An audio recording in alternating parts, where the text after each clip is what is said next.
Alors que nous sommes debout, nous allons lire la portion de l'Écriture dans Apocalypse chapitre 3, 15 à 16. Je connais tes œuvres. Je sais que tu n'es ni froid ni bouillant. Puisses-tu être froid ou bouillant?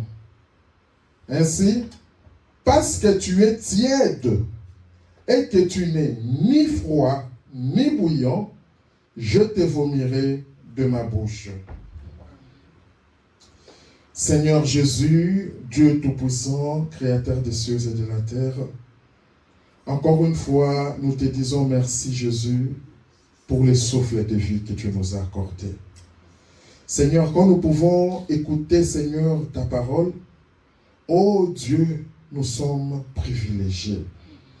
Père Céleste, descends, parle-nous ce matin encore, Seigneur Jésus. Bénis, Seigneur, chaque cœur sincère, ô Dieu bien-aimé, qui sera disposé à écouter ta parole, Seigneur Jésus. Ô Dieu, que ceux qui sont malades, Seigneur, qu'ils reçoivent la guérison au nom du Seigneur Jésus-Christ. Parce que tu as dit, je leur ai envoyé ma parole, et ma parole les a guéris. Seigneur, nous comptons sur toi, Jésus. Écarte-nous du chemin, Seigneur Jésus, et aide-nous, Seigneur, à entrer, Seigneur, dans le lieu céleste avec toi, Christ. Nous te le demandons ainsi, au nom de Jésus-Christ, et pour ta seule gloire. Amen. Vous pouvez vous asseoir. Que le Seigneur vous bénisse encore. Nous sommes très heureux de nous retrouver encore ce matin dans la maison du Seigneur Jésus. Alors, sans plus tarder, il y a quelques communiqués avant que nous continuions dans la parole. Les dimanches prochains, donc les dimanches 7, nous n'aurons pas culte ici. On est invité à l'église, à notre église sœur, Bethesda Tabernacle. C'est chez le pasteur Patrick Diata, il est déjà venu ici. Donc, c'est à Charleroi. Ça se situe sur rue Jules Berny, numéro 3, 6182 Charleroi, à partir de 11h juste. Donc, c'est comme ici. Donc, nous allons nous réunir là-bas. Après, il y aura un agapé. Il y aura encore quelques églises qui seront là. Et il m'avait contacté, il a demandé que l'on soit là. Et ensemble, nous allons partager la parole et nous allons faire un agapé, c'est-à-dire on va essayer de manger ensemble. Donc, je mets l'adresse. Ça fera vraiment plaisir si on se retrouve là-bas. Essayez de mettre ça dans votre programme.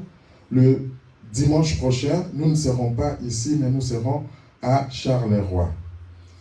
Alors, je rappelle encore que le vendredi 22-12 au dimanche 28-12, donc décembre, nous ne serons pas ici.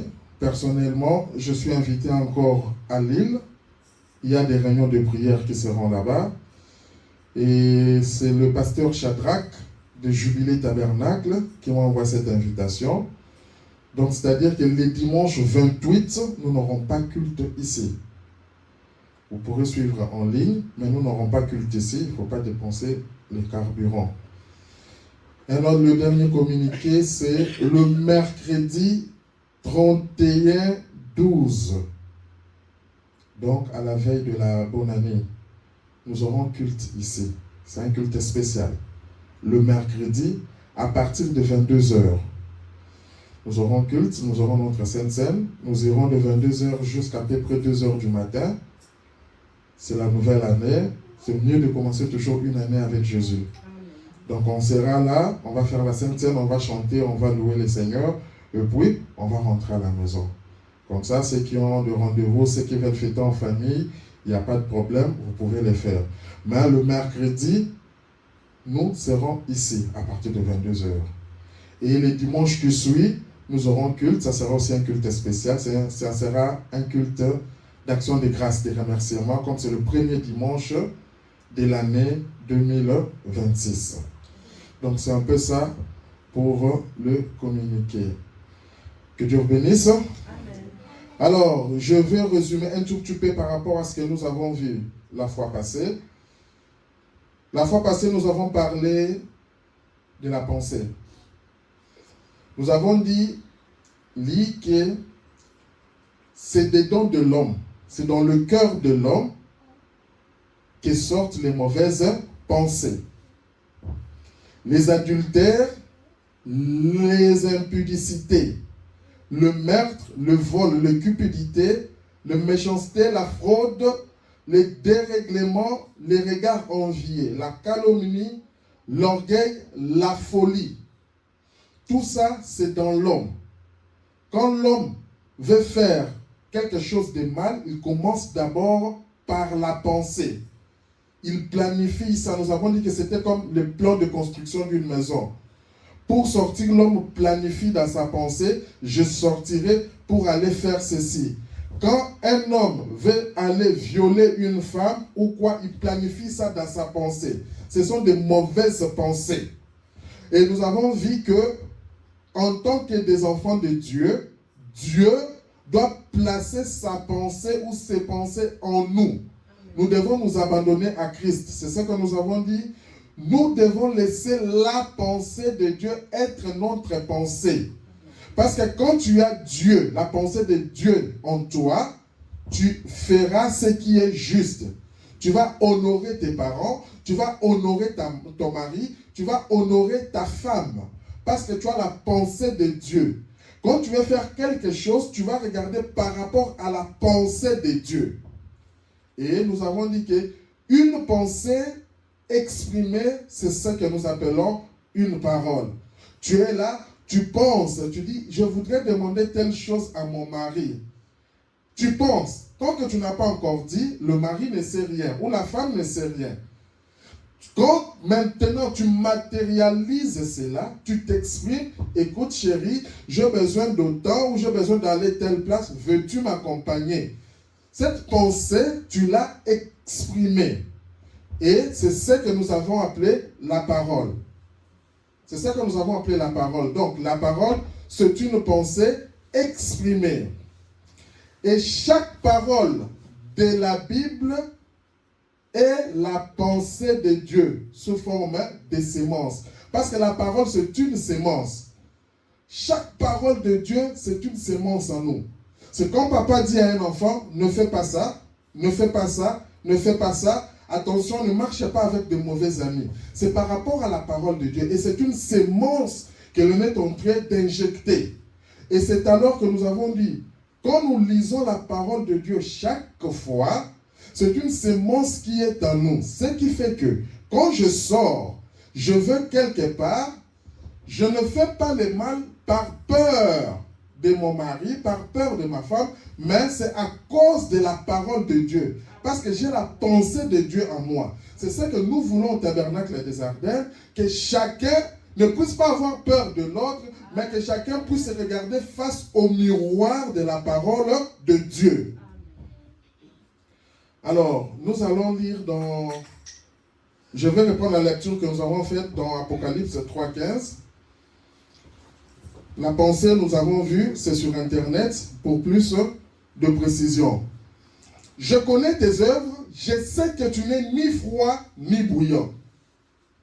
Puisses-tu être froid ou bouillant? Ainsi, parce que tu es tiède et que tu n'es ni froid ni bouillant, je te vomirai de ma bouche. Je te vomirai de ma bouche. Ici, on est en train de parler, le Seigneur qui est en train de parler, c'est à l'église de Laodicée. Ce n'est pas à un individu qu'il parle, mais c'est à l'église qu'il est en train de parler.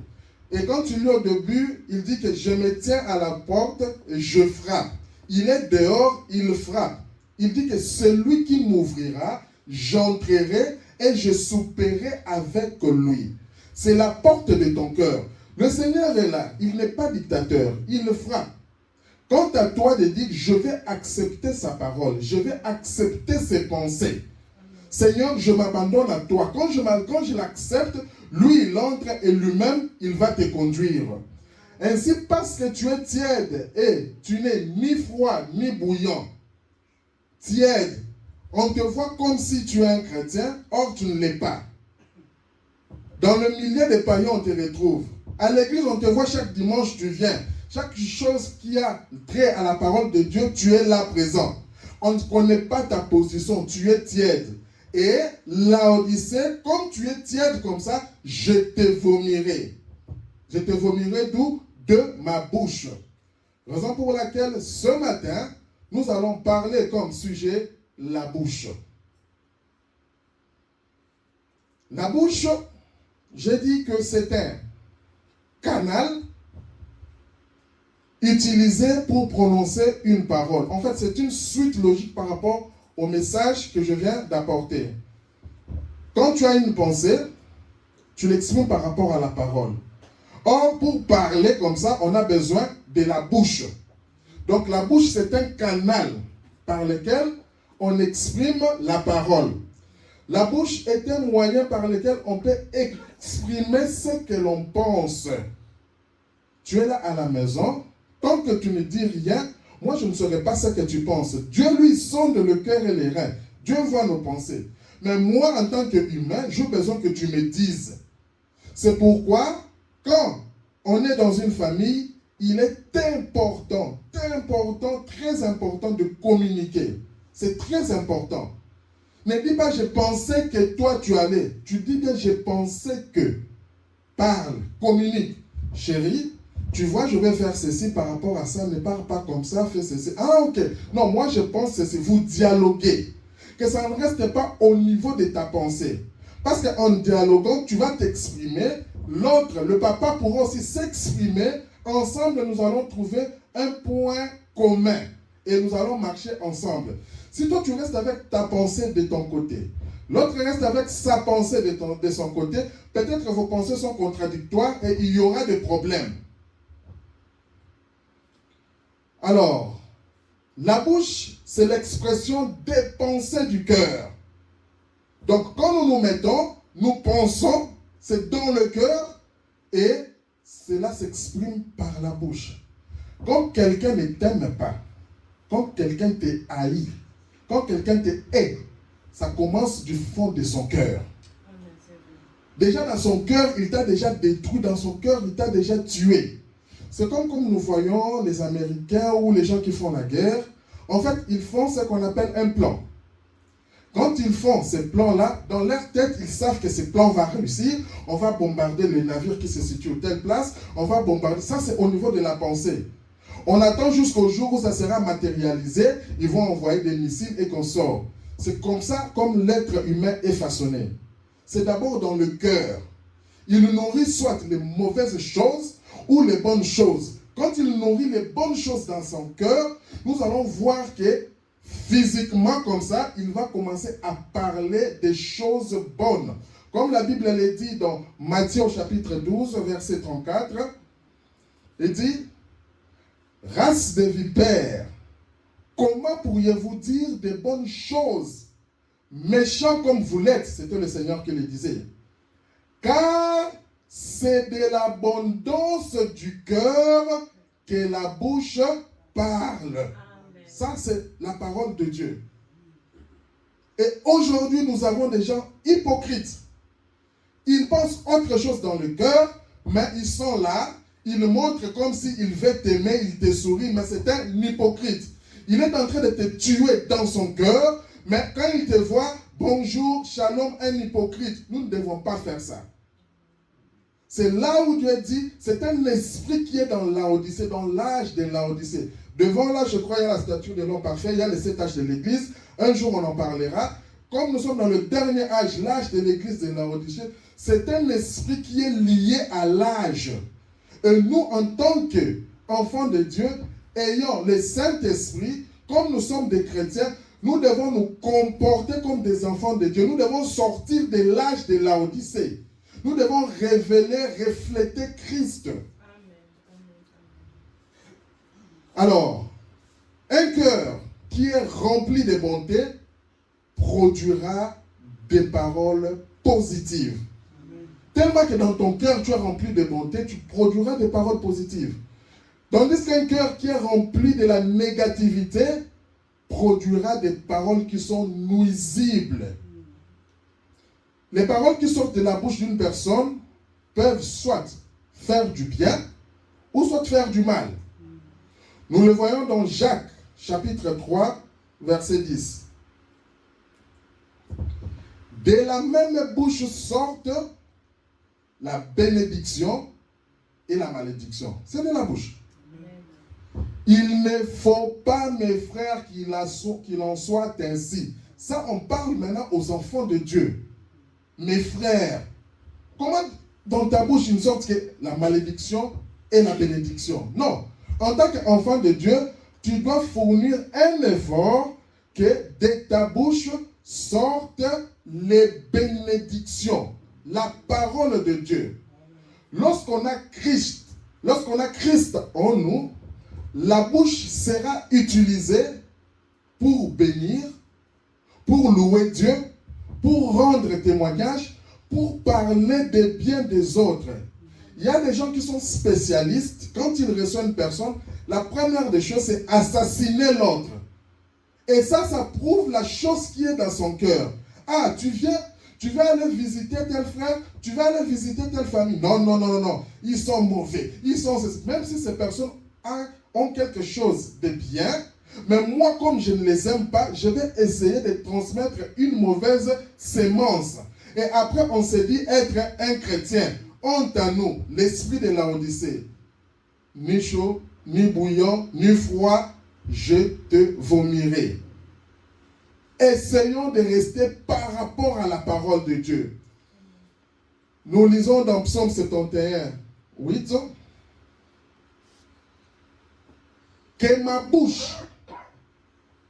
bouche soit remplie de tes louanges. Voilà ce que doit faire la bouche d'un enfant de Dieu. Amen. Voilà ce que doit faire la bouche d'un chrétien. Que ma bouche soit remplie de tes louanges, que chaque jour elle te glorifie. Tu te mets, tu te réveilles, oh Seigneur que tu es bon. Seigneur Jésus, merci pour ton amour. Seigneur, quand tu t'habitues comme ça, tu verras que là où il y a même des problèmes, là où il y a la négativité, toi tu vas commencer à voir la positivité. Amen. On va te dire, chérie, on n'a rien ici. Non, que Dieu soit loué. Dieu connaît toutes choses. Non, chérie, Dieu prendra soin de nous. C'est comme Sarah. Sarah vient et dit, je n'ai pas d'enfant, je n'ai pas d'enfant. Sarah était tourmentée. Je n'ai pas d'enfant, ceci, cela. Abraham, quand il a reçu la promesse, Abraham était resté fidèle. Amen. Il croyait à cette promesse-là. Il lui dit, je sais, nous aurons un enfant. Sarah, tellement elle était incrédule, elle était une femme peu de foi, elle a dit non, peut-être Dieu, ce qu'il voulait dire, sort un peu avec ma servante, vous aurez un enfant. Et c'est comme ça qu'Abraham a eu l'enfant qu'on a appelé Ismaël. Ce n'était pas dans la volonté parfaite de Dieu. Et Dieu, quand il a parlé à Abraham, il a dit non, ce n'était pas Ismaël. Je t'ai dit que c'est avec Sarah. Et aujourd'hui, Abraham a eu un enfant qu'on a appelé Isaac. Vous voyez un peu? C'est-à-dire quoi? Il faut savoir que quand tu es là, tu vas rester dans la parole de Dieu. Le diable sera toujours là. Le diable, il vient sans invitation. Nous avons vu un message ici que je prêchais sur l'invitation. Dieu, lui, quand il vient, il nous donne l'invitation de sa parole, mais l'homme trouve toujours des excuses pour échapper. Alors, nous maintenant, en tant que des enfants de Dieu, que nous recommande la parole de Dieu? Parce que de la bouche de Dieu, on trouve la parole de Dieu. Et dans la parole de Dieu, il nous dit que ma bouche soit remplie de tes louanges. Toi, comme tu es un enfant de Dieu, on ne discute pas avec la parole de Dieu, mais on la croit. Amen. Tu te dis, Seigneur, chaque jour, bon, je ne louais pas, je ne glorifiais pas. Tu ne raisonnes pas. À partir d'aujourd'hui, je prends la décision. C'est comme ça qu'on fait avec la parole de Dieu. À partir d'aujourd'hui, je vais commencer à louer, je vais commencer à glorifier mon Dieu. Tu te mets, tu chantes, tu lis la parole de Dieu, tu vas commencer à crier des alléluia, parce que ça ne sera plus toi qui vis, mais ça sera Christ, la parole, qui vit en toi. Il est dit dans Éphésiens 4, 29, qu'il ne sorte de votre bouche aucune parole mauvaise. Ce n'est pas facile. Mais nous sommes des chrétiens, nous devons mettre ça en pratique. Amen. Quand tu veux prononcer une parole de ta bouche, dis-toi, est-ce que c'est une parole bonne ou c'est une parole mauvaise? Quand je parle avec quelqu'un, qu'il soit pasteur, qu'il soit apôtre, qu'il soit frère, nous devons avoir le discernement de l'esprit. Quand la personne commence à te donner de mauvaises intentions envers une autre, quand toi, tu commences à influencer ta femme ou ton mari, tu regardes, est-ce que ces paroles-là, ce sont des paroles bonnes ou mauvaises? Et maintenant, comme tu es un enfant de Dieu, tu regardes, quelle est la parole de Dieu? Qu'il ne sorte de votre bouche aucune parole mauvaise. Dans la simplicité, parce que Dieu se cache et se révèle dans la simplicité. Tu dis, non chérie, c'est vrai, il n'a pas bien fait tout ça, mais est-ce que ce genre de paroles que tu dis là, est-ce que c'est bien? Et si c'est un enfant de Dieu, ça sera comme une certaine condamnation, c'est un jugement. Parce qu'en tant que véritable enfant de Dieu, la parole est là pour nous juger. Et quand la parole nous juge, c'est-à-dire elle nous ramène sur le droit chemin. C'est ça, ce jugement. Nous n'irons pas dans le jugement ici, dans les tribunaux des hommes de ce monde. Non. Mais en tant que chrétien, c'est la parole de Dieu qui nous juge. Tu dis, non, ce que je fais ici, la manière dont je parle de ses frères, la manière dont je parle de cette sœur, ce n'est pas bien. Oh Seigneur, pardonne-moi, aide-moi à ne plus sortir de mauvaises paroles. Mais, s'il y a lieu, quelques bonnes paroles qui servent quoi?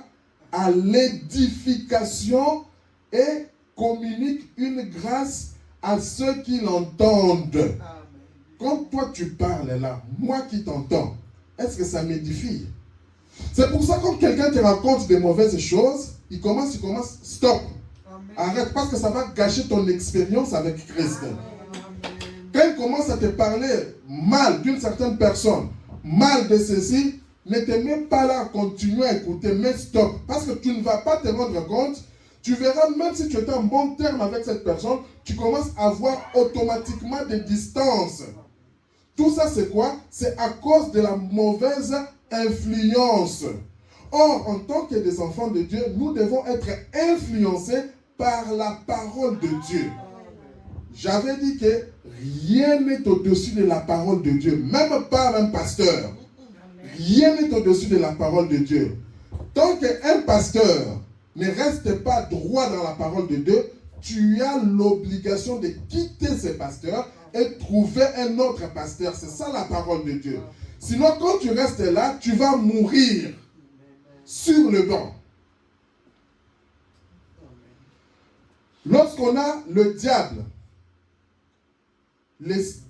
est en nous, la bouche sera utilisée pour critiquer négativement son prochain. La bouche sera utilisée pour le commérage. La bouche sera utilisée pour sortir que des paroles blessantes. Toi, de ta bouche, tu ne peux pas sortir des paroles douces. Ça sera seulement des paroles blessantes. La bouche sera utilisée pour sortir des faussetés dans ta bouche, la calomnie et les disputes. Dans le naturel, la bouche, dans le naturel, ça nous permet de nous alimenter, de manger. Si tu veux manger de manière naturelle, tu vas prendre l'aliment, tu mets dans ta bouche. Et ça va t'aider à rester en vie pour ta vitalité. De même, un enfant de Dieu doit aussi s'alimenter. Et nous nous alimentons de ce qui sort de la bouche de Dieu. Or, ce qui sort de la bouche de Dieu, c'est la parole de Dieu. Parce que quand tu t'alimentes de ce qui sort de Dieu, au fur et à mesure que tu t'alimentes de ça, tu deviendras aussi Dieu. C'est là où nous avons dit que la divinité n'est plus au ciel, la divinité est sur la terre dans l'homme. Nous l'avons lu ici. À tel point que tellement que tu avales, tu deviens toi-même la parole de Dieu. Nous allons le lire dans Matthieu 4:4. La Bible dit, Jésus répondit, il est écrit, l'homme ne vivra pas de pain seulement, mais de toutes les paroles qui sortent de la bouche de Dieu. Dans le naturel, on a besoin de vivre du pain. Mais dans le spirituel, on a besoin de vivre de toute parole qui sort de la bouche de Dieu. Nous voyons que dans la bouche de Dieu, il y a la parole de Dieu. Et quand tu es un chrétien, de ta bouche aussi, on doit retrouver la parole de Dieu. Parce que toi, tu es le reflet de Dieu. C'est comme quand il y a le soleil, à l'époque, on prenait le miroir. Quand tu mets le miroir comme ça, le soleil frappe sur le miroir peut refléter la lumière du soleil. C'est comme ça que doit être un chrétien. Tu manges de Dieu et toi tu reflètes cela. Les gens ne voient pas Dieu, mais les gens doivent voir Dieu à travers toi. Il dit dans Proverbe 4:24, écarte de ta bouche la fausseté. C'est la parole de Dieu. Écarte de ta bouche la fausseté. Éloigne de tes lèvres les détours, les mensonges. Éloigne ça. Proverbe 31:9. Ouvre ta bouche. Juge avec justice. On te raconte du n'importe quoi. Ne sois pas pressé de prendre parti. Quand toi tu veux ouvrir ta bouche en tant qu'enfant de Dieu, juge avec justice. La Bible dit, quand tu as des problèmes, va vers ton frère. Quand toi tu me racontes, je t'arrête, je te dis, mon frère, ma soeur, tu me parles toujours mal de la sœur X. Est-ce que tu as eu le temps de parler avec cette sœur ou de ses frères par rapport à ses problèmes?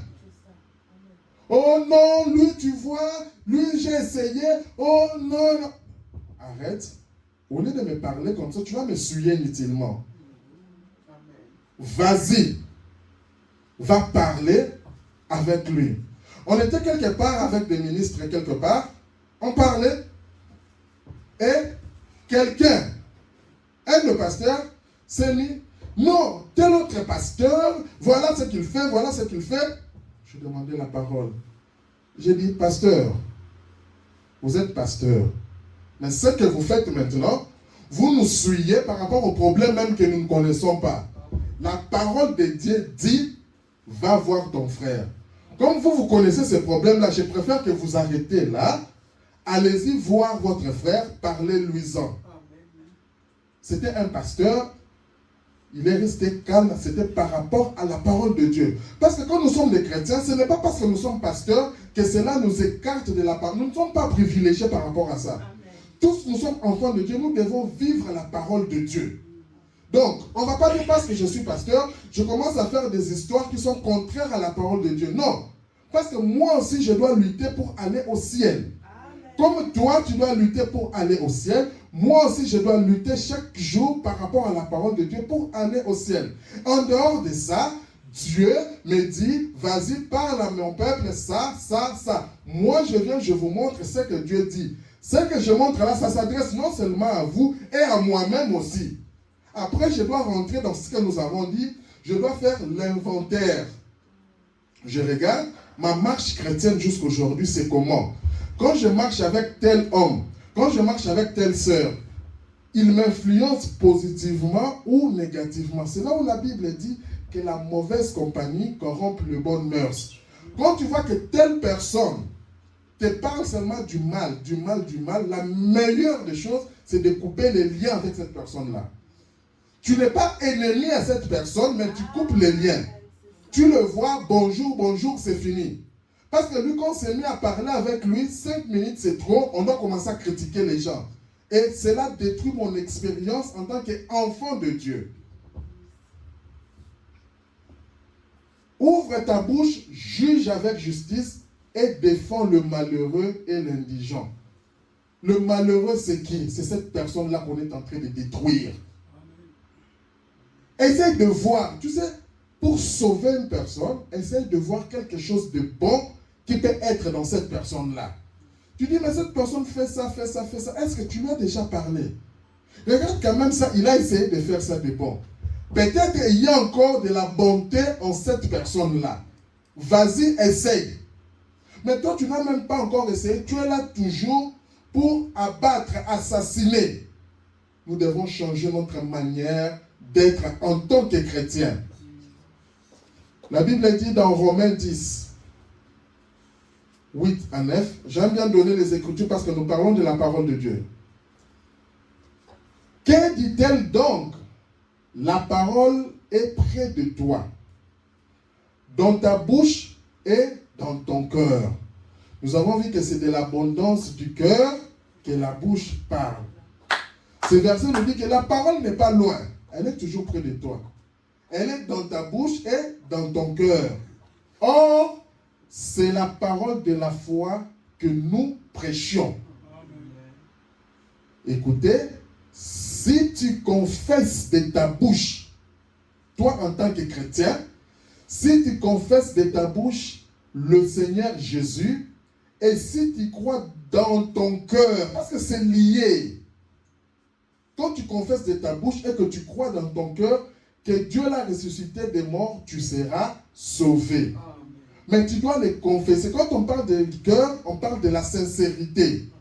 Ce que tu penses et ce que tu dis doivent être un. Sinon, tu seras un hypocrite. Nous devons savoir aussi que Dieu utilise les vrais prophètes, utilise des prophètes comme nous avons dit. Il a toujours été ainsi. Et les prophètes sont la bouche de Dieu. En dehors même des prophètes, il utilise de véritables serviteurs de Dieu. Parce que quand quelqu'un s'aimait, il te parle de la parole de Dieu, c'est un serviteur de Dieu. Il te parle de la part de Dieu. C'est Dieu qui te parle. La Bible, elle dit dans Amos 3:7, car le Seigneur, l'Éternel, ne fait rien sans avoir révélé son secret à ses serviteurs, les prophètes. C'est là où nous avons parlé le dimanche passé sur la pensée. Si tu veux connaître la pensée de Dieu, vois ce que les prophètes ont dit, vois ce que la parole de Dieu a dit. Mais si déjà le diable, parce que le diable est tellement rusé, il vient, il te dit que les histoires de prophètes là, ça n'existe plus. Ça, c'est le diable qui essaie de te dérouter. Parce qu'aujourd'hui, on te dit que Dieu nous a envoyé un prophète, Malachie 4, le frère Branham, qui nous parle par rapport à la parole de Dieu. Parce que quand il y a un prophète, tu regardes ce que le prophète dit, tu regardes ce que la parole de Dieu dit. Si le prophète contredit la parole de Dieu, ce n'est pas un prophète. Il faut le mettre à l'écart. Et chaque pasteur sincère est un prophète pour son église locale. Ça, c'est ce que la parole le dit. Parce que le pasteur doit refléter ou répéter fidèlement ce que dit la parole de Dieu. Car le Seigneur l'Éternel ne fait rien sans avoir révélé son secret à ses serviteurs, le prophète. Il dit dans Ésaïe 55:11, ainsi en est-il de ma parole qui sort de ma bouche. Ça, c'est Dieu qui parle. Ainsi en est-il de ma parole qui sort de ma bouche. Elle ne retourne point à moi sans effet, sans avoir exécuté ma volonté et accompli mes desseins. C'est ça un chrétien. Prends Dieu au mot. Ici, qu'est-ce qu'il veut nous dire par là? Quand tu regardes la parole de Dieu qui est sortie de la bouche de Dieu, Dieu a dit par exemple que par tes meurtrissures, nous sommes guéris de toutes nos maladies. C'est la parole de Dieu qui est sortie. Toi, tu es malade. Tu ne te sens pas bien. prends cette parole-là. Tu dis, Seigneur, tu as dit que par tes meurtrissures, nous serons guéris de toutes nos maladies.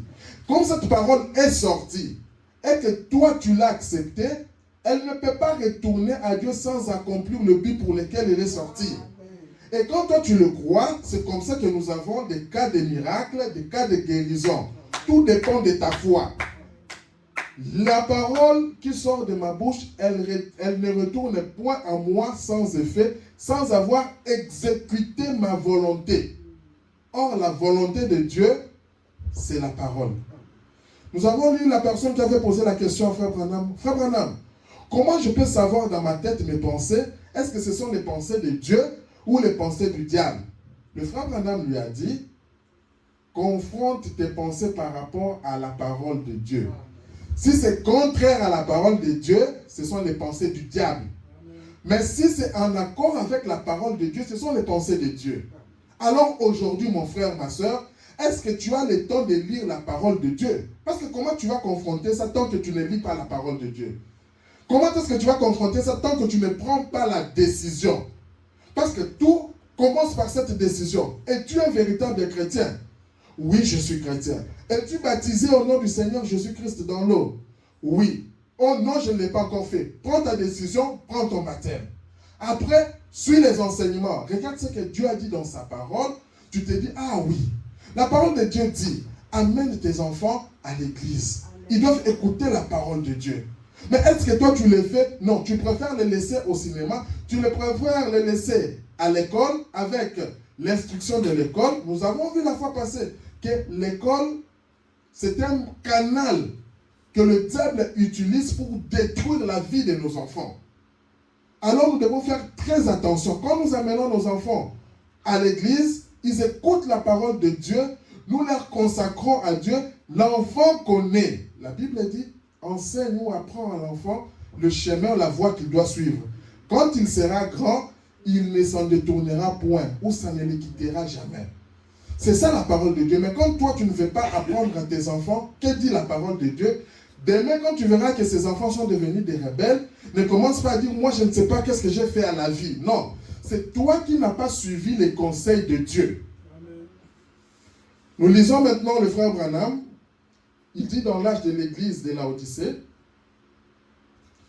c'est que nous avons lu au début dans Apocalypse 3, 15, 16. Je connais tes œuvres, je sais que tu n'es ni froid ni bouillant. Puisses-tu être froid ou bouillant? Ainsi, parce que tu es tiède et que tu n'es ni froid ni bouillant, je te vomirai de ma bouche. Nous allons examiner ceci avec soin. Il est dit que ce groupe de l'âge de l'église de Laodicée est tiède. Cette tiédeur exige une sanction de Dieu. La sanction, c'est qu'ils seront vomis de sa bouche. Il parle de l'église de Laodicée. Et dans les enseignements passés, nous avons montré l'église. Ce n'est pas comme le tabernacle des Ardennes, mais l'église, ce sont les individus qui forment le corps mystique de Christ. Donc, ici, nous devons faire attention de ne pas nous égarer. Comme c'est arrivé à beaucoup de gens. Ces derniers font une affirmation inconsidérée en disant que Dieu peut vous vomir de sa bouche. Ici, il montre que les gens ont mal interprété ça. Les gens prennent l'individu, tu vois, Dieu a dit, je te vomirai. Il prend toi, poli, Dieu va te vomir de ta bouche. Non. C'est là où le frère Branham nous montre ici que ça montre comme si c'est vrai, mais ce n'est pas ça la pensée de Dieu. C'est pourquoi nous avons besoin d'un prophète, parce que le prophète nous donne exactement la pensée de Dieu par rapport à cette écriture. Il nous dit que cela montre que la doctrine de la persévérance des saints est fausse. Par rapport à ça, il ne parle pas d'un individu, mais il parle de l'Église. Je vais tout de suite corriger cette opinion. Ce verset n'est pas adressé à un individu. Il s'adresse à l'Église. Ce n'est pas un individu. Dieu parle à l'Église. De plus, si vous considérez la parole, vous constaterez qu'elle ne dit nulle part que nous sommes dans la bouche de Dieu. Là maintenant, il nous montre quand nous examinons la parole. La parole nous dit que nous ne sommes pas dans la bouche de Dieu, mais nous sommes où? Nous sommes gravés dans la paume de ses mains. Ça, c'est ce que dit la parole. Nous sommes transportés dans son sein. Depuis des temps immémoriaux, depuis avant les temps, nous étions dans sa pensée. Nous revenons toujours là. Le frère Branham a dit, même comme nous sommes assis comme ça, la veste, la robe, tout ce que nous avons porté, Dieu savait cela dans sa pensée. Et aujourd'hui, nous le voyons être matérialisé. Nous sommes dans sa bergerie, dans son pâturage. Nous ne sommes pas dans sa bouche. Car dans la bouche de Dieu, ce n'est pas les individus qui sont là, mais c'est la parole de Dieu qui est là. Mais jamais dans sa bouche. Mais qu'y a-t-il dans la bouche du Seigneur? C'est la parole qui est dans sa bouche. Comme ça, maintenant, on sait ce qui est. Dans la bouche de Dieu, c'est la parole de Dieu qui est là. Matthieu 4,4, nous l'avons lu. Jésus répondit, il est écrit, l'homme ne vivra pas seulement de pain, mais de toute parole qui sort de la bouche de Dieu. Donc dans la bouche de Dieu, on a la parole de Dieu. La parole doit être notre bouche aussi. Maintenant, en tant que des chrétiens, dans la bouche de Dieu, il y avait la parole. Et aujourd'hui, dans ta bouche, comme je l'ai dit au début, on doit voir aussi quoi? La parole de Dieu. Parce que tu es un chrétien. Tu es une partie de Dieu. Or, nous savons que l'Église est son corps. Ici, elle occupe sa place à lui. Qu'y aura-t-il dans la bouche de l'Église? La parole. Dans 1 Pierre 4,11, il dit, si quelqu'un parle, que ce soit comme annonçant les oracles de Dieu. Quand tu veux parler, cela doit être comme si tu annonces les oracles de Dieu. Si quelqu'un est rempli d'un ministère, qu'il est rempli selon la force que Dieu communique, afin qu'en toutes choses, Dieu soit glorifié par Jésus-Christ, à qui appartiennent la gloire et la puissance au siècle des siècles. Amen. Il dit dans 1 Pierre 1, 21, car ce n'est pas par une volonté d'homme qu'une prophétie n'a jamais été apportée, mais c'est poussé par le Saint-Esprit que des hommes saints ont parlé de la parole de Dieu. C'est poussé par le Saint-Esprit que les hommes saints ont parlé de la parole de la part de Dieu. Donc, quand un homme saint, un enfant de Dieu parle, il ne parle pas par rapport à lui.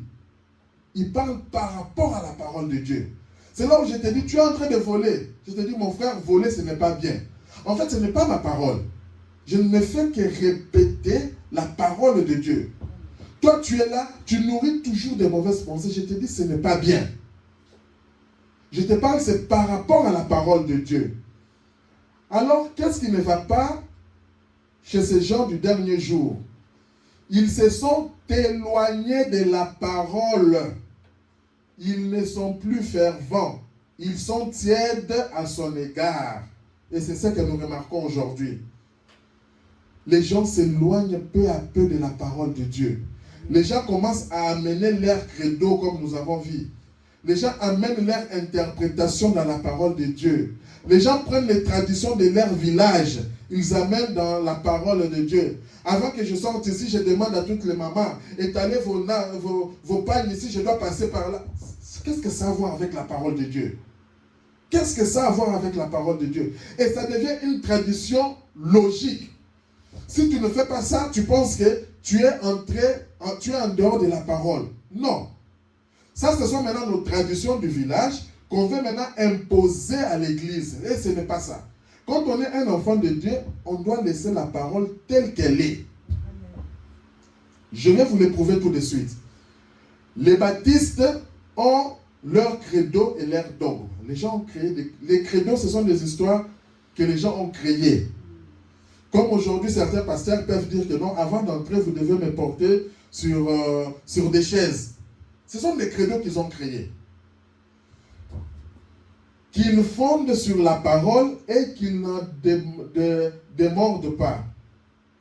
Ils disent que l'époque des miracles des apôtres est passée. Ah non, aujourd'hui tu parles de miracles. Non, le miracle c'était du temps de Jésus. C'était du temps des apôtres, c'est déjà passé. Aujourd'hui on est là, la parole, il n'y a pas de miracle. Non, ça c'est la fausseté du diable. La Bible dit, Dieu, il est le même hier, aujourd'hui et éternellement, pour toujours. De la même manière qu'il a agi hier, c'est la même manière qu'il agit aujourd'hui. Qu'il n'y a pas le baptême du Saint-Esprit après qu'on a cru. Les méthodistes aussi viennent. L'église méthodiste, ils disent, en se fondant sur la parole, selon eux, qu'il n'y a pas de baptême d'eau. L'aspersion n'est pas un baptême et que le baptême du Saint-Esprit, c'est la sanctification. En fait, ils ont commencé à embrouiller les gens. L'église du Christ est venue aussi. Ils prennent le baptême de la régénération. Et dans beaucoup trop de cas, quand ils entrent dans l'eau, ce sont des pécheurs secs. Et quand ils sortent, ce sont des pécheurs mouillés. C'est ça que le frère Branham montre. Ce n'est pas seulement le fait d'aller au baptême comme ça, tellement que tu n'as pas d'abord accepté la parole. Parce qu'avant d'aller dans le eau de baptême, tu dois être sûr que cette parole, comme elle prêche, c'est la vérité. Maintenant, moi, je prends la décision.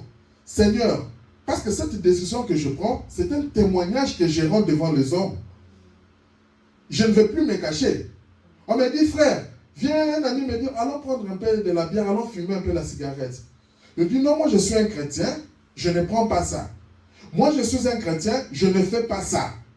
Ça, c'est prendre position pour la parole de Dieu.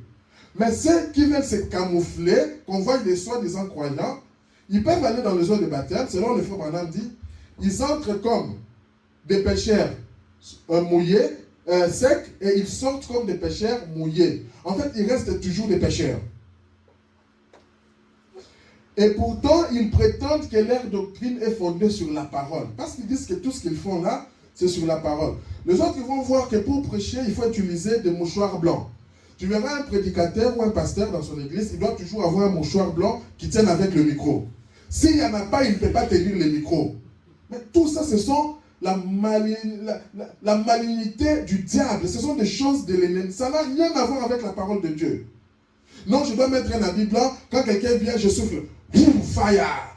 Fire! Ça, ce sont des choses que le diable est venu instaurer chez les gens. La parole de Dieu ne dit nulle part que tu dois crier fire pour que les personnes tombent pour montrer que moi je suis Dieu. Non. Aller jusqu'au bout de la lignée chez les pentecôtistes. Ont-ils la parole? Pour savoir, le frère Branham dit, passez-les au test de la parole et vous verrez. Le test de la parole reste toujours vrai. C'est quoi le test de la parole? Frère, tu me dis que non, pour faire ceci, je dis frère, la parole dit ceci. Maintenant, qu'est-ce que toi tu me dis par rapport à la parole de Dieu? Si tu es un enfant de Dieu sincère, même si tu es un peu hypocrite, mais sincère, tu ne vas pas buter avec ça. Il en est l'exemple. Quand Jésus, on lapidait la femme, on a amené cette femme qui menait de mauvaises vies. Ils ont dit, ah non, on va vouloir tuer cette femme ici. Allons d'abord tester Jésus. Seigneur, nous avons attrapé cette femme ici en flagrant délit, en train de commettre l'adultère. Selon la loi, on nous a dit que comme c'est un péché, on doit le lapider parce que c'est un péché. Ils oubliaient que Jésus sonde le cœur et les reins. Jésus voit les pensées du cœur. Jésus s'est mis, regarde, il leur a dit que celui qui n'a jamais péché prenne seulement la première pierre qu'il lance sur cette femme.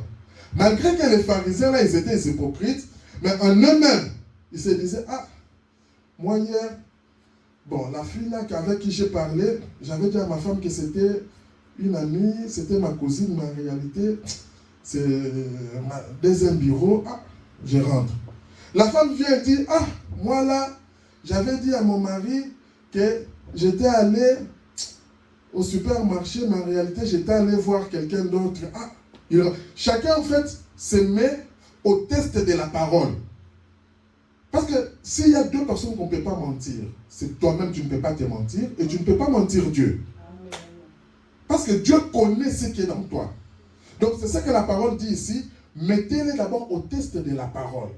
Et quand toi, tu es un enfant de Dieu, tout ce que tu dois faire, fais un effort que ce soit dans l'alignement de la parole. Quand c'est dans l'alignement de la parole, même si un pasteur dit, toi, tu verras, je vais te maudire, tout ça. La Bible dit, c'est pourquoi je dis, quand tu connais ta parole, tu connais ta position. Toute malédiction sans cause sera nulle et sans effet.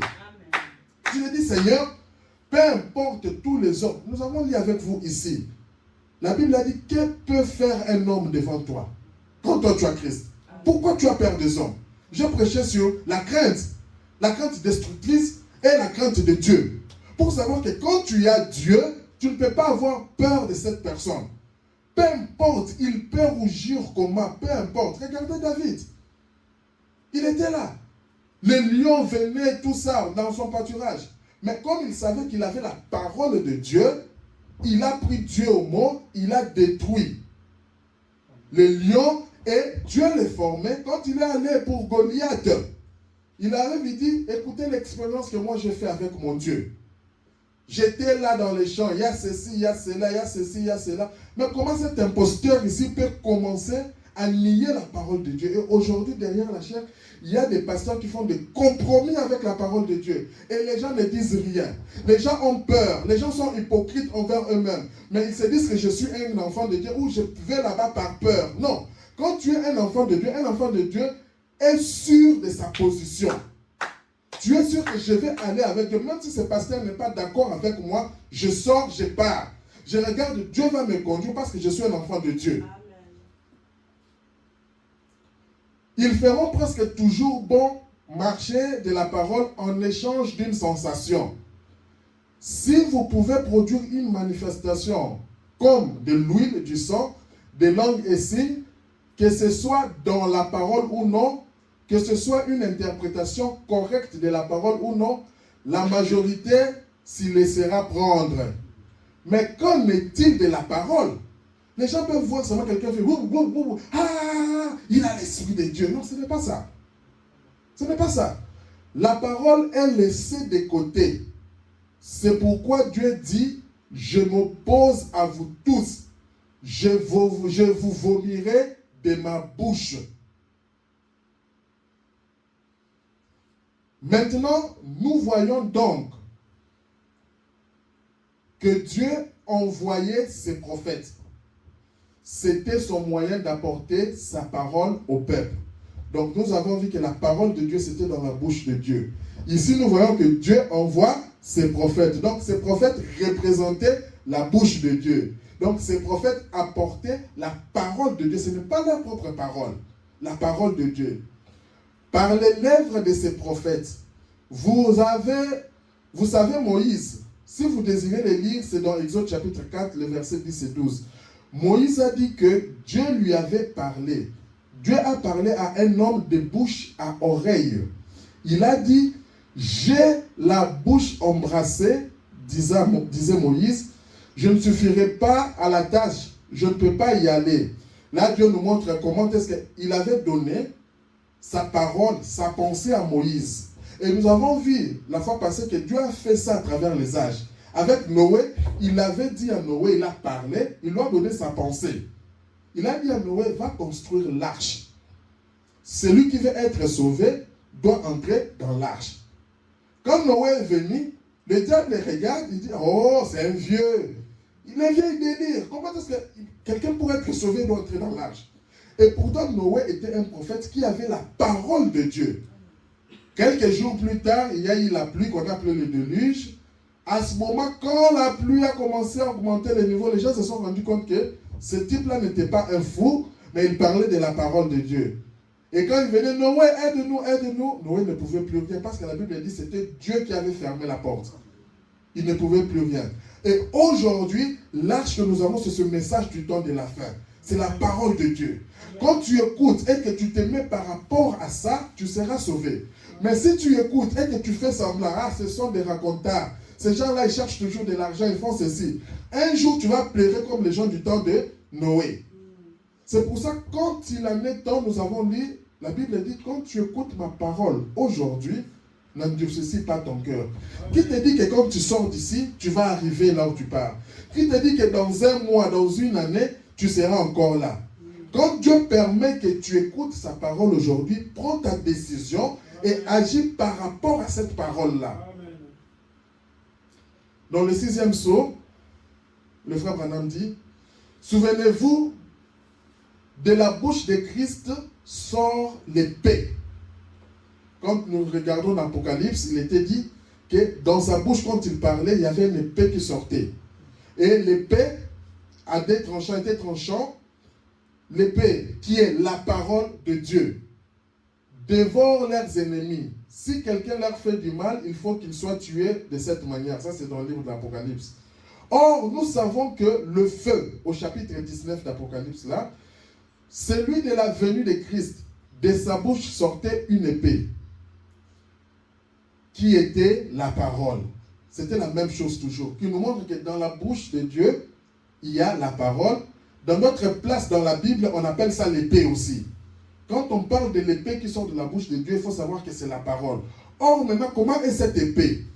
Cette épée, la Bible dit, elle est tranchante. Elle peut même aller jusqu'à sonder les pensées du cœur. Or, l'épée, c'est la parole de Dieu. Des fois, tu peux venir, tu écoutes, on parle de ta vie par rapport à ce que tu fais. Ce n'est pas la personne, mais c'est Dieu. Parce que Dieu sonde les pensées de ton cœur. Dieu veut que tu sois sauvé. C'est pourquoi Dieu inspire la personne pour parler peut-être d'un seul point seulement qui t'attache à toi. Comme ça, quand toi, tu vas voir ça, tu dis, ah non, je dois m'attacher à ce Dieu-là, sinon, j'irai en enfer. C'est par amour que Dieu le fait. Or, nous savons que le feu, celui de la venue de Christ, sa bouche sortait son épée qui était la parole. Pas vrai? La parole. Oh! Si vous vouliez saisir ces données maintenant pour ce saut de demain, c'est par la parole que Dieu tuait son ennemi. Vous voyez? Quand ces prophètes prophétisent, si quelqu'un les maltraite, leur fera du mal, du feu sort de leur bouche. Et le feu du Saint-Esprit, ça c'est dans l'Apocalypse, la parole. Il nous montrait que les prophètes qui devraient venir, il y avait deux prophètes qui devaient venir, ils avaient une puissance. Et quand ils parlaient, le feu sortait. Or, le feu qui devrait sortir de leur bouche là, c'était la parole de Dieu. C'est pourquoi quelqu'un, quand tu es un enfant de Dieu, quand tu parles et que tu prends ta position, tu chasses l'ennemi, c'est le feu qui sort de ta bouche. Mais c'est la parole de Dieu. Il y a d'autres personnes, ils ne sentent même pas envie de rester à côté de toi. Ils t'évitent, ils fuient. Pourquoi? Parce qu'ils sentent qu'il y a un feu. Parce que toi, tu es entouré, tu es enveloppé de Christ. La parole, c'est Dieu. C'est du feu. La parole, c'est le Saint-Esprit. Vous voyez? Sort de leur bouche. Observez Moïse. Voyons ce qui sortait de sa bouche. Ils se sont mis, ce qu'ils faisaient là, je vais dire l'Égypte, ils maltraitaient les Juifs. Ils refusaient de les laisser partir. Pharaon refusait. Nous connaissons l'histoire de Moïse. Moïse vient lui dire, en tout cas, laisse partir le peuple de Dieu. Pharaon refusait. Dieu a mis les paroles dans la bouche de Moïse. Moïse, c'était un enfant de Dieu. C'était un prophète, un serviteur de Dieu. Les paroles qu'il prononçait, si Pharaon avait eu la révélation, il allait voir que ce n'est pas Moïse qui lui parle, mais c'est Dieu qui lui parle. C'est pour ça que quand tu es là, tu écoutes la parole de Dieu, ne regarde pas la personne qui est devant toi. Dis-toi que ça c'est Dieu qui me parle. Et aujourd'hui, on n'est plus dans l'âge de Moïse. Aujourd'hui, nous sommes allés plus loin que l'âge de Moïse. Dieu peut utiliser ton mari. Dieu peut utiliser ta femme. Dieu peut utiliser même quelqu'un du dehors. Il vient, il te parle par rapport à tel problème. Tu dois avoir le discernement pour dire, ça, c'est une enveloppe que Dieu a utilisée. Parce que ce problème ici, il n'y avait que moi et Dieu qui savait cela. Dieu a mis les paroles dans la bouche de Moïse, vous voyez, ce sont les pensées de Dieu qui sont entrées dans le cœur de Moïse. On rentre encore sur les pensées. Ce sont les pensées de Dieu. Donc Dieu a pris ses pensées, il a mis en Moïse. Moïse a prononcé la parole, mais c'était la parole de Dieu. Maintenant, il va là-bas pour les exprimer. Alors, elles deviennent la parole. Parce que nous avons dit qu'une pensée, c'est une parole exprimée.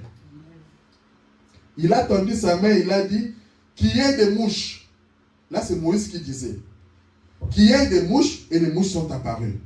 Parce qu'il était en accord avec la parole de Dieu.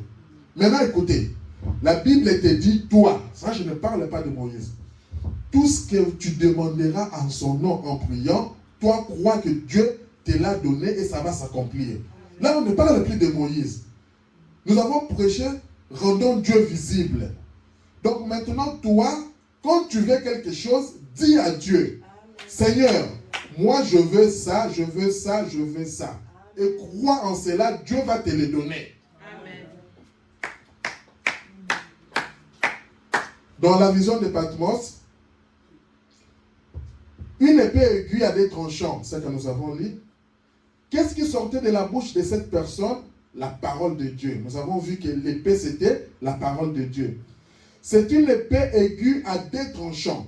Donc on peut couper par ici, par de l'autre côté. Qu'est-ce qu'elle faisait? La Bible dit, elle discerne les pensées du cœur, les intentions. Donc la parole, en fait, ça discerne les pensées du cœur, ça discerne tes intentions. Elle pénètre même au-delà de la viande, la chair, les cellules, jusqu'à l'os, jusqu'à la moelle de l'os. Au-delà de cela, même jusqu'à discerner les pensées, les intentions du cœur. Donc, quand on sort la parole de Dieu, la parole est capable d'aller discerner même les pensées du cœur. Ça, c'est profond. Même les pensées du cœur. Et quand toi, tu vois que tes pensées, ce qui était mauvaise, peut-être la conduite que tu es en train de faire, tu pensais que c'était bien, Dieu te montre maintenant que ce n'est pas bien. Tu dois te réjouir et dire, ah Seigneur, tu as sondé même mes pensées. C'est ce que fait la parole de Dieu. La vision de Patmos toujours. Et la parole était faite chair, elle a habité parmi nous. Cette parole-là qui sortait de la bouche de Dieu, elle était devenue chair. Elle a habité parmi nous. Nous avons vu Jésus-Christ, qui était la parole incarnée. Et maintenant, la parole est faite chair dans son église. Elle habite parmi nous. Ces anges sont dans sa main. Ils exercent un ministère. Dieu compte sur son église. Dieu compte sur qui? Il compte sur nous, les gens de cet âge. Maintenant, on ne parle plus de Moïse. C'est là où je vais arriver. On ne parle plus de Moïse. On ne parle plus de Noé. On parle de toi, mon frère. On parle de toi, ma soeur. Dieu veut compter sur toi. Que toi, ta parole que tu dis, que cela soit la parole de Dieu. Examine ta vie. Laisse Dieu entrer en toi. Prends la décision. Dieu compte sur nous pour que nous apportions la lumière de l'évangile au monde qui se meurt.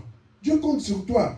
Dans les coins comme nous, dans le coin de Libramont, nous parlons pour apporter la lumière de l'évangile. Tu vas dans le coin d'Arlon, tu vas n'importe où, fais un effort dans ton entourage, apporte la lumière, parle de Dieu.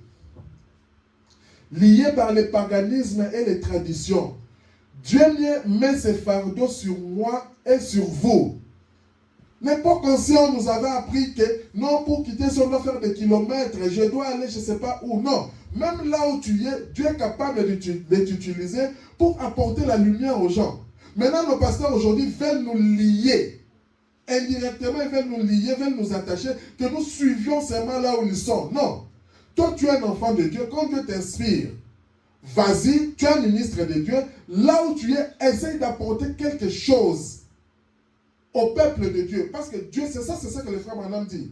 Dieu compte sur toi. Que nous apportions la lumière de l'évangile au monde qui se meurt. Toi, tu laisses le monde qui est à côté de toi là. tu vas seulement très loin là-bas. Mais regarde par rapport à la parole de Dieu. Qu'est-ce que tu vas dire? Seigneur, le Seigneur va te dire, le voisin qui est à côté de toi là, tu ne l'avais pas vu. Ta manière de vivre là, tu ne pouvais pas influencer ses voisins. Liés par le paganisme et les traditions, Dieu met ses fardeaux sur moi et sur vous. Malheur à nous si les païens meurent sans l'avoir connu.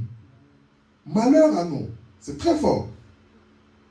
Tu regardes, tu vois quelqu'un qui ne fils, parce qu'on n'a pas dit seulement de venir devant prêcher. Non. Là où tu y es, tu dois être une vie de Christ.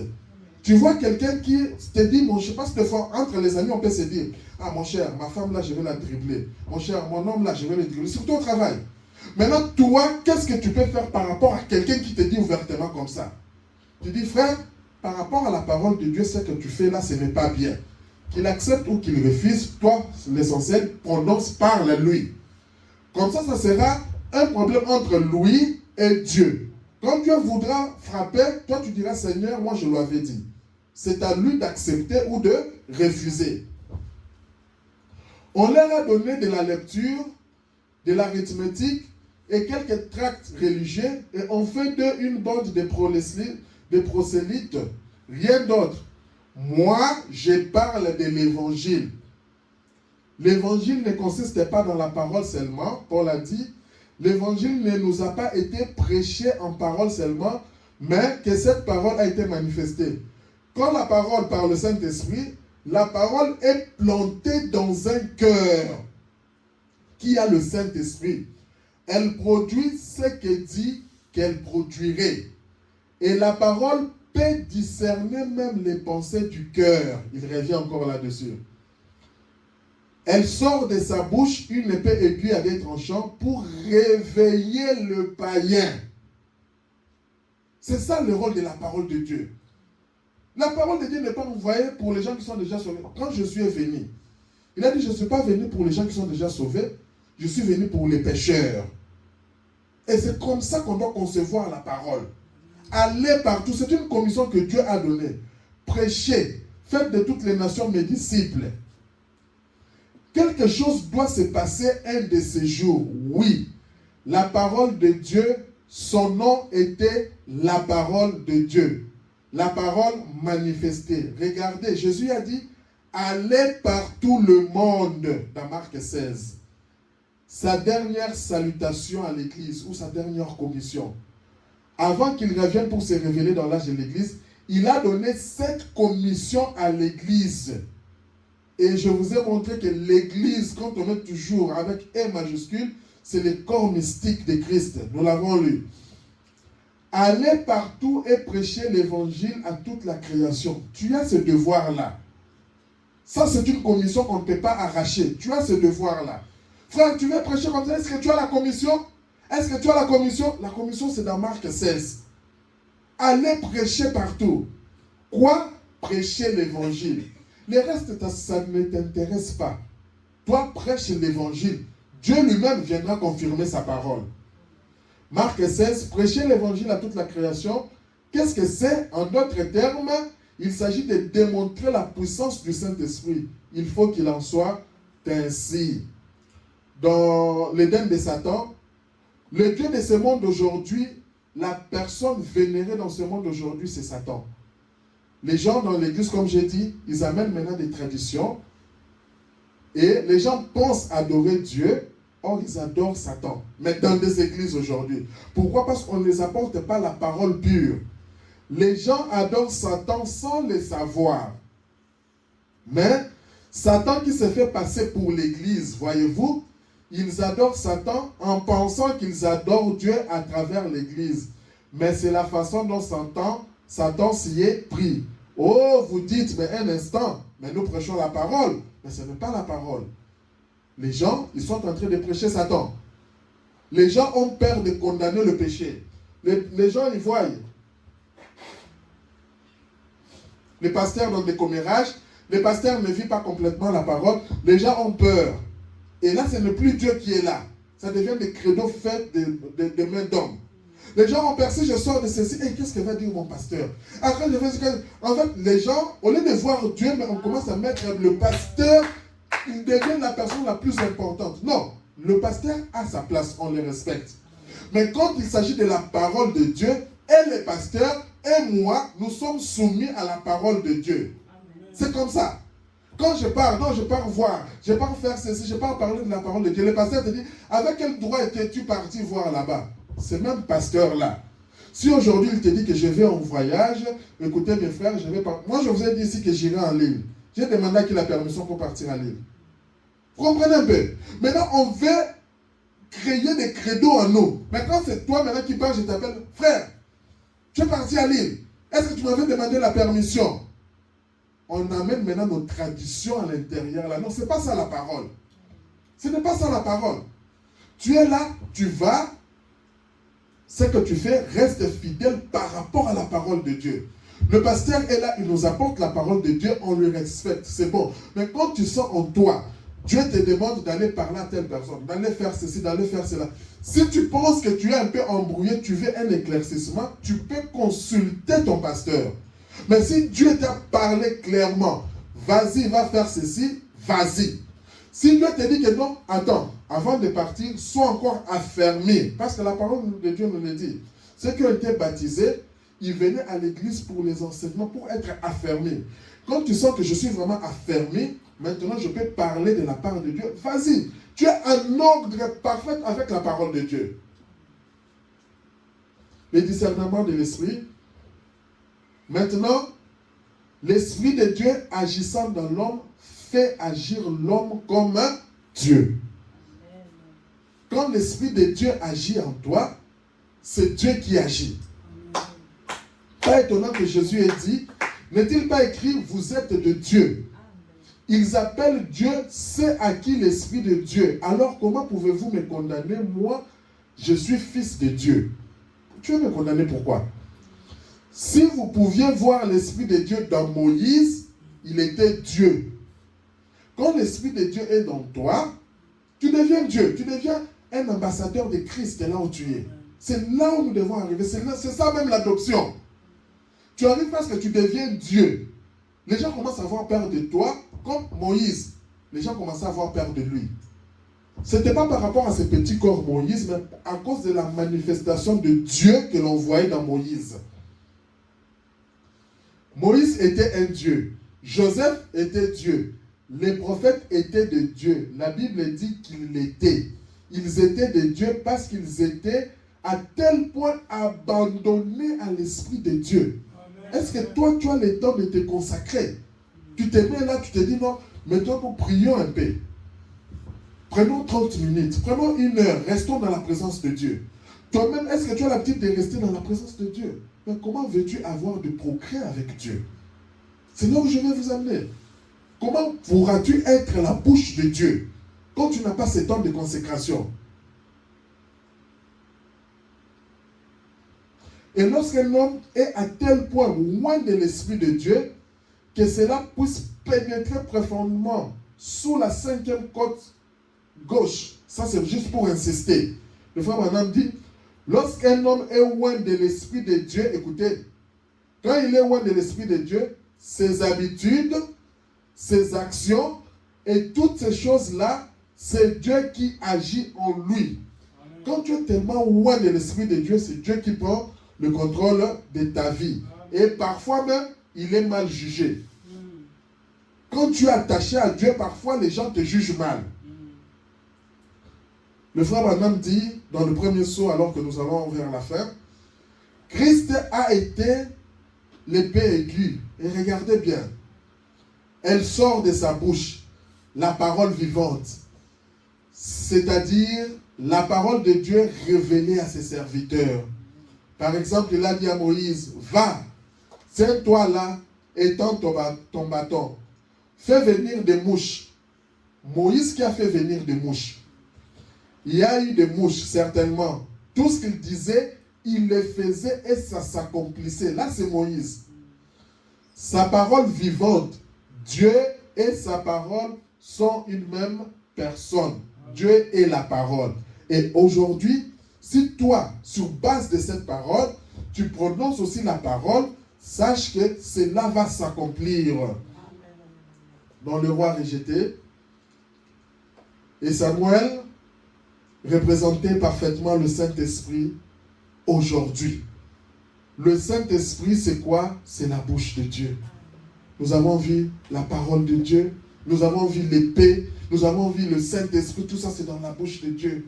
Il dit exactement ce que la Bible dit. Il croit exactement ce que la Bible dit. Quand tu as l'Esprit de Dieu, tu crois exactement. Et il n'en déviera pas du tout. Si la Bible dit ça, même si ça te condamne, tu le crois. Amen. Il y a ici un homme qui peut allumer la lumière. Nous tendons vraiment à la fin. La Bible dit, pourquoi vivez-vous?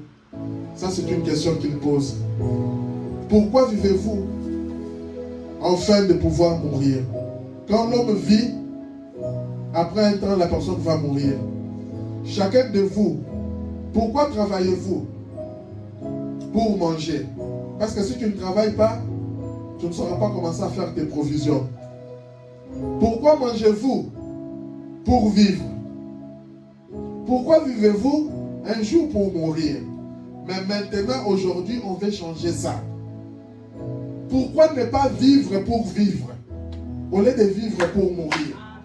Pourquoi ne pas vivre pour vivre? Mais comment arriver? Comment faire vivre pour vivre? La seule façon que vous pouvez vivre, c'est d'accepter la parole de Dieu. Parce que quand tu acceptes la parole de Dieu, mon frère, quand tu acceptes la parole de Dieu, ma sœur, tu vis pour vivre. Ce monde passera, mais Christ, sa parole, ne passera pas. Car l'homme ne vivra pas seulement ce que nous faisons ici à la sueur de notre front, mais de toute parole qui sort de la bouche de Dieu. Maintenant, la parole de la bouche de Dieu est confirmée ici même devant nous par le Saint-Esprit. Vivez par elle. Ne le voulez-vous pas? Nous sommes heureux d'avoir ces petits endroits. Ça, c'était une prière que le frère Branham faisait. C'est la dernière citation. Nous sommes heureux d'avoir ces petits endroits pour nous rassembler. C'est un lieu ouvert avec une Bible ouverte. De cœur ouvert, disposé à recevoir la parole de Dieu et son message. Mon frère, je te demande d'avoir un cœur ouvert. Tu dois être prêt à recevoir la parole de Dieu. Tu dois être prêt à recevoir le message de Dieu. Et nous prions que le Saint-Esprit vienne remplir chaque fissure de notre cœur de sa bonté. Alors que nous lirons sa parole. Car il est écrit, l'homme ne vivra pas de pain seulement, mais de toute parole qui sort de la bouche de Dieu. Alors, ô Dieu, ouvre notre bouche aujourd'hui et que ce soit toi qui parles. Ça, c'est la prière que nous devons faire. Que nos cœurs, enfin, que ce soit le Saint-Esprit que nous entendions, car nous le demandons au nom de Jésus-Christ, ton Fils. Amen. Alors que nous sommes debout, par rapport à cette parole, que chacun de nous ose parler, que chacun de nous parle à l'Éternel Dieu, que chacun de nous revoie sa manière de parler, que chacun de nous implore la grâce de Dieu en nous disant, ouvre ma bouche aujourd'hui et que ce soit toi qui me parles, Seigneur, pour que quand toi tu vas sortir, quand tu parleras à quelqu'un d'autre, que cette personne voie Dieu lui parler. Prions le Seigneur Jésus.